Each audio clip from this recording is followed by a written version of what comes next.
하나님의 말씀은 누가복음 5장 12절에서 16절의 말씀입니다. 예수께서 한 동네에 계실 때 온몸에 문둥병 들린 사람이 있어 예수를 보고 엎드려 구하여 가로되 주여 원하시면 나를 깨끗게 하실 수 있나이다 하니 예수께서 손을 내밀어 저에게 대시며 가라사대 내가 원하노니 깨끗함을 받으라 하신대 문둥병이 곧 떠나니라.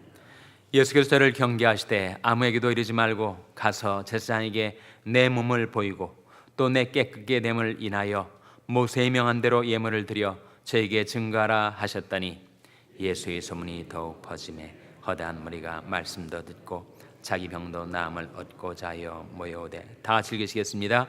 예수는 물러가사 한적한 곳에서 기도하시니라. 아멘. 할렐루야. 서로의 평강이 복을 기원하는 마음으로 샬롬 인사 나누시기 바랍니다. 샬롬. 샬롬. 오늘도 금요 새벽 기도에 잘 나오셨습니다. 금요 모임이 오늘 저녁 시간에 있어서 우리 교회 학교와 EM의 금요 집회가 있고 또 우리 장년부도 금요 성경 공부가 7시 반부터 1시간 동안 사도행전 말씀을 공부하게 되겠습니다. 오늘 본 말씀에 예수님과 만난 한 문둥병자가 깨끗함을 얻는 사건을 우리에게 보여주고 있습니다. 12절 말씀 같이 읽겠습니다. 12절 말씀 시작. 예수께서 한 동네에 계실 때 온몸에 문둥병 들린 사람이 있어 예수를 보고 엎드려 구하여 가로되 주여 원하시면 나를 깨끗게 하실 수 있나이다 하니 문둥병, 천형이라고도 불렸던 정말 문둥병에 걸리면 몸이 썩고 문드러져서 떨어져 나갑니다. 손가락도 떨어져 나가고 코도 떨어져 나가고 온몸에 뼈마디가 떨어져 나가는 무서운 문둥병. 그래서 온몸에 문둥병이 걸린 이 사람 예수님 앞에 나와서 주여 원하시면 나를 깨끗게 하실 수 있나이다. 이 문둥병자의 이 말은 믿음이 있는 말입니까? 없는 말입니까? 믿음이 있는 말이죠. 뭘 믿은 것입니까?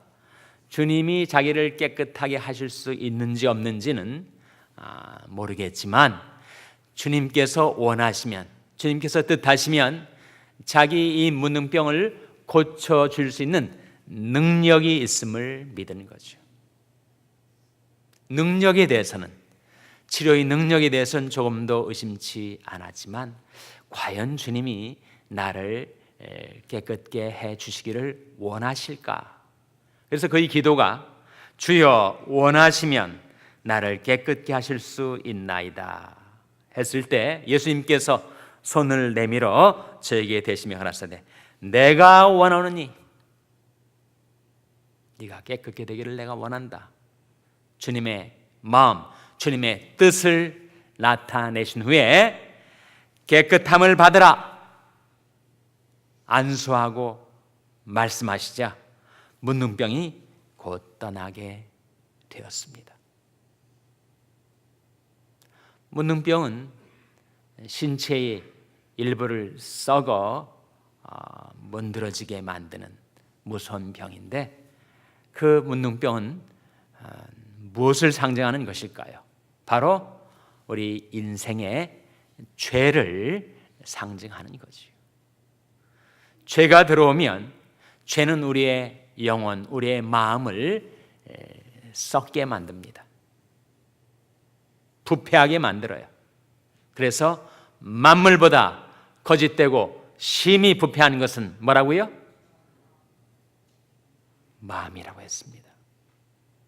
만물보다 거짓되고 심히 부패하게 만들어서 그 영혼을 썩게 만들고 부패시키고 그리고 상하게 만드는 것이 바로 영혼의 문둥병, 죄라 하는 거죠. 문둥병을 사람이 고칠 수 없었던 것과 같이 인간의 죄병을 그 누구도 고칠 수가 없었을 때 오직 예수님이 내 영혼의 죄의 병을 고칠 수가 있습니다. 과연 주님이 원하실까? 주님이 원하신다고 했어요. 그러니까 주님에게는 원함도 있고 능력도 있으신 것입니다. 주님의 선하심, 주님의 신실하심, 그것을 우리는 믿을 수가 있어요. 그래서 신실하시고 능력 많으신 주님 앞에 나와서 자신의 영혼, 자신의 삶의 문제를 하나님께 내어 맡기고 주님의 치유, 주님의 깨끗게 하심을 우리가 구하는 것입니다. 그런데 그 문둥병자가 그렇게 깨끗하게 나음을 얻었는데 주님은 더 그에게 이렇게 말씀하시죠. 14절 같이 읽겠습니다. 시작. 예수께서 저를 경계하시되 아무에게도 이르지 말고 가서 제사장에게 내 몸을 보이고 또 내 깨끗게 됨을 인하여 모세의 명한 대로 예물을 드려 저에게 증가라 하셨더니, 주님의 이 말씀은 왜 하셨을까요? 왜 이 문둥병자, 깨끗함에 고침을 받은 이 문둥병자에게 제사장에게 가서 내 몸을 보이라고 했을까요? 예수님을 만나 그의 영혼도 고침받고 그의 몸도 고침받았지만 그가 온전케 되기 위하여 한 가지 더 필요한 것이 있었는데, 그것은 바로 제사장이 그가 문둥병이 나았다라고 하는 판정을 내려주는 것입니다. 그것이 왜 중요한가? 그것은 바로 공동체 속으로 다시 들어올 수 있게 하는 거죠. 그 문둥병은 정상적이고 평상적인 생활을 할 수 없도록 사람들로부터 격리시켜야만 했던 병입니다. 근데 문둥병자를 향하여 제사장이 이제 고침받았다, 나음 얻었다, 깨끗함을 받았다라고 판정하는 그 순간 그는 다시 가정으로 그리고 공동체로 돌아올 수가 있어요. 그래서 주님은 그 영혼을 구원해 주시고 그의 몸을 치료해 줄 뿐만 아니라 그가 예전의 삶을 회복할 수 있도록 제사장으로부터 깨끗함을 받았다는 판정을 받을 수 있게 해주시고 그를 다시금 회복시켜 주시는 거죠. 주님의 구원은 전인적인 구원, 영혼의 구원, 육신의 구원뿐만 아니라 사회적인 구원, 관계의 회복, 그것이 바로 주님이 구원의 열매로 나타나는 샬롬이라는 겁니다. 샬롬은 내 작은 마음에 조그마한 평안 가리키는 것이 아니라 그것은 영적, 육적, 사회적 우리 전 삶의 영역에 임하는 하나님의 완전한 평강, 그것을 가리켜서 샬롬이라고 하죠. 샬롬은 구원의 열매입니다. 예수님을 만나 구원받았던 이 문둥병 환자는 영혼도 회복되고 육신도 회복되고 그리고 관계도 회복되어서 그에게 온전한 구원의 결과로서의 샬롬이 임하게 했던 것입니다. 이 문둥병자의 소문뿐만 아니라 예수님만 만나면 어떤 병도 치료를 받을 수 있다라는 소식이 퍼지게 되자 허다한 무리가 예수님께 몰려들었어요. 15절에 나온 말씀이죠. 예수의 소문이 더욱 퍼짐에 허다한 무리가 말씀도 듣고 자기 병도 나음을 얻고자 하여 모여오되, 말씀도 듣고 병도 나음을 얻고자 하여, 그야말로 주님께서 공생의 살 가운데 행하시던 일이 아니었습니까? 주님은 사람들이 모이기만 하면 그들에게 말씀을 가르치시고 그리고 그들을 치료해 주셨습니다. 복음도 전파하시고 사랑도 실천하신 거죠. 육신에 필요한 것만 공급하실 뿐만 아니라 그들의 영혼의 양식, 하나님의 말씀도 공급해 주셨던 것입니다. 그러니 이 두 가지야말로 주님의 공생의 사역의 가장 중요한 사역의 내용이었는데, 주님께서 사람들을 찾아가신 것도 아니고 사람들이 예수님한테 와서 말씀 들려주세요, 병 고쳐주세요 했다면 그것은 주님이 이 세상에 오신 목적을 수행할 수 있는 절호의 기 아니겠어요? 그러나 주님이 하신 것은 무엇이었는가? 16절에 나오죠. 16절 말씀 같이 읽겠습니다. 시작. 예수는 물러가사 한적한 곳에서 기도하시니라. 예수님은 그 무리들의 요구에 부응하시지 않고 오히려 물러가셔서 한적한 곳에서 뭘 하셨다고요? 기도하셨습니다. 왜 그리하셨을까요? 그리고 그 뜻이 무엇일까요? 그것은 주님께서 이 세상에 오셔서 주님에게 다가오는 그 많은 요구, 또 사람들의 필요가 있지만 주님의 삶에 가장 중요한 우선순위가 무엇인가를 보여주는 것입니다. 우리 삶 속에도 우선순위가 꼭 있어야 하죠. 우선순위가 없으면 삶에 질서가 없고 선우가 없고 그래서 우리 삶은 지리멸렬, 뒤죽박죽 될 수밖에 없어요. Busy for nothing, 아무것도 아닌데 그저 바쁘기는 바쁘지만 아무런 성과도 없고 열매도 없는 그런 삶을 살 수밖에 없습니다. 무사분주 하지 않을 수 있는 길이 무엇인가? 바로 삶의 우선순위라는 거죠. 우리 생활의 영역을 5가지로 크게 나눠볼 수가 있습니다. 직장일, 가정일, 취미생활, 하나님의 일, 교회 일이라고도 할 수 있겠죠. 다 중요한 일 아닙니까? 그러나 그 모든 것보다 가장 중요한 것, 그것이 하나 있다는 거예요. 그게 뭐라는 겁니까? 바로 하나님과의 교제다. 교제. 하나님과의 교제가 하나님의 일보다도 더 중요합니다. 왜 그러는 거 하니? 하나님과의 교제를 통해서 능력을 받아야, 말씀을 받아야 하나님의 일을 효과적으로 할 수가 있고 정말 열매 있는 일을 할 수가 있기 때문이지. 하나님과의 교제가 가정일보다 더 중요합니다. 하나님과의 교제가 직장일보다도 더 중요해요. 하나님과의 교제를 잘하면 직장일도 성공적으로 할 수가 있습니다. 라틴어 경구이지만 소개해드리면 bene orasse est bene studise라는 말이 있는데 그 뜻은 기도를 잘한 것은 연구를 잘한 것이다 라는 뜻인데 거기에 다른 우리 삶의 영역을 적용해 볼 수 있습니다. 기도를 잘한 것은 가정일을 잘한 것이다. 기도를 잘한 것은 직장일을 잘한 것이다. 기도를 잘한 것은 하나님의 일을 잘한 것이다. 너희는 먼저 그의 나라와 그의 의를 구하라. 그러면 이 모든 것을 내게 더하시리라 하셨는데 우리 삶 속에 진정한 탑 프라이어리티, 하나님과의 교제, 기도와 말씀을 통한 주님과의 교제가 맨 첫자리에 놓여지면 하나님의 일도 잘하고 가정일도 잘하고 직장일도 잘하고 심지어 취미생활도 잘할 수가 있습니다. 문제는 이 우선순위를 놓치게 될 때 우리 삶은 그야말로 뒤죽박죽이 되고 마는 것입니다.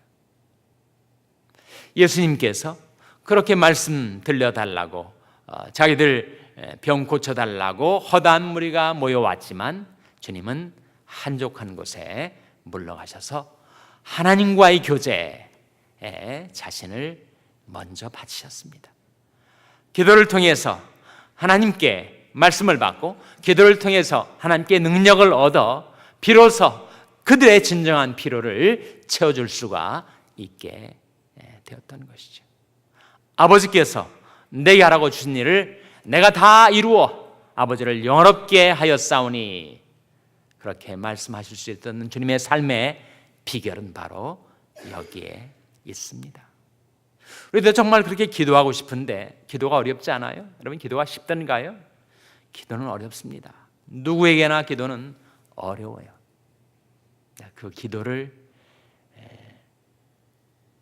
잘 할 수 있는 방편이 있는데, 그것은 여러분의 입술을 통하여서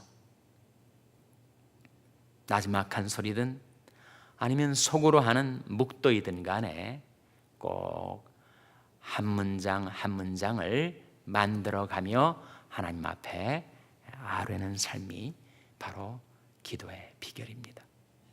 그렇지 않으면 묵도가 묵상기도가 몽상기도, 망상기도가 될 수 있으니 우리가 기도할 때 내 입술을 한나처럼 입술을 통하여서 한 문장 한 문장 내가 지금 어떤 기도를 드리고 있다는 것을 나 자신도 의식하고 하나님께 분명히 내 기도의 내용을 알을 수 있도록 기도하는 거죠. 여호와께서 내 음성과 간구를 들으심으로 내가 저를 사랑하는도다. 그 귀를 내게 기울이셨으므로 내가 평생에 기도하리로다. 그렇게 기도하는 것 하나 하고, 또 한 가지 기도를 지속적으로 할 수 있게, 그리고 기도를 장시간이라도 필요하면 할 수 있게 도와주는 것이 무엇이냐면 바로 우리는 기도 가운데 뭘 구한다고요? 말씀을 구하는 것입니다. 내게 적중하는 한 말씀만 받아도 내 심령, 내 삶이 반전될 수가 있는데, 말씀이 없으니 빛이 없고 힘이 없어 내가 방황하게 되는 거죠. 그러니 기도를 통해서 우리는 하나님께 말씀을 구해야 됩니다. 나 곧 내 영혼이 여호와를 기다리며 내가 그 말씀을 바라는도다. 내가 새벽 전에 부르짖으며 주의 말씀을 바라싸우며 주의 말씀을 묵상하려고 내 눈이 야견이 힙기 전에 깨었나이다. 기도하러 하나님 앞에 나와서 여러분의 소원도 아뢰고 여러분의 필요도 아뢰는 것 중요합니다. 기도의 중요한 일부죠. 그러나 기도의 더 중요한 일부가 있는데, 우리는 기도 가운데 하나님 앞에 하나님, 제게 말씀을 보여주세요. 제게 말씀을 보내주세요. 제게 말씀을 가르쳐주세요. 제게 말씀을 깨닫게 해주세요. 내 심령, 내 삶의 현 지점에 꼭 필요한 하나님의 말씀을 보내셔서 그 말씀이 빛 가운데로 저를 인도하시고 그 말씀에 힘을 힘입어 살게 주시옵소서. 그렇게 말씀을 구하는 기도를 하다 보면 우리 기도가 자연스럽게 길어질 수가 있습니다. 용건만 간단히 하고 맺는 기도가 아니라 정말 주님과의 교제, 주님과의 교통, 주님과의 대화가 되기 위해서 우리는 내 모든 삶의 사정을 주님 앞에 다 아랜 연후에 주님께서 무엇이라고 말씀하시는지 귀를 기울이는 것. 그래서 예수님은 우리 앞서 그 본을 보여주신 것입니다. 하나님과의 교제를 삶의 최우선순위에 두시고 하나님 앞에 나가 말씀 받고 능력 받아서 그것을 가지고 백성들에게 그것을 전하셨던 예수님, 우리 삶 속에서도 하나님의 나라와 하나님의 의를 먼저 구하여 하나님과의 교제, 주님과의 교제를 최우선순위에 두고 살 때 여러분의 가정과 직장과 하나님의 일 가운데 하나님의 놀라운 말씀과 능력이 보지게 되시기를 주님의 이름으로 축원합니다. 기도하시겠습니다. 오늘 말씀 기억하며 하나님, 저희들도 주님과의 교제를 삶의 첫 자리에 두고 살아서 하나님 기도 가운데 저희들에게 말씀 베풀어 주시고 능력 베풀어 주시옵소서. 기도하시기 바랍니다. 우리 자녀들 위해서 기도할 때 하나님, 저희 자녀들에게 기도하는 법을 가르쳐 주시고 기도의 응답을 체험하게 하시고 말씀을 받게 하여 주시옵소서. 자녀들 위해서 기도하시기 바랍니다. 평생에 연약한 지체들 위해서 기도하실 때 주의 말씀을 보내어 죄를 고치사 위기에서 건져 주시옵소서. 기도해 주시기 바랍니다. 우리 샬롬교회를 위해서 기도할 때 하나님, 저희 샬롬교회가 기도에 전념하는 교회, 주님과의 교제를 삶의 첫 자리에 두고 행하는 교회가 되게 해달라고 기도해 주시기 바랍니다. 여러분의 생업을 위해서 기도하시고 샬롬 장애인 선교회 박모세 목사님을 위해서 기도해 주시기 바랍니다. 하나님이 아침에 하나님 앞에 나온 죄들을 성령으로 충만케 하여 주시옵소서. 이런 제목들로 우리 합심해서 기도하겠습니다.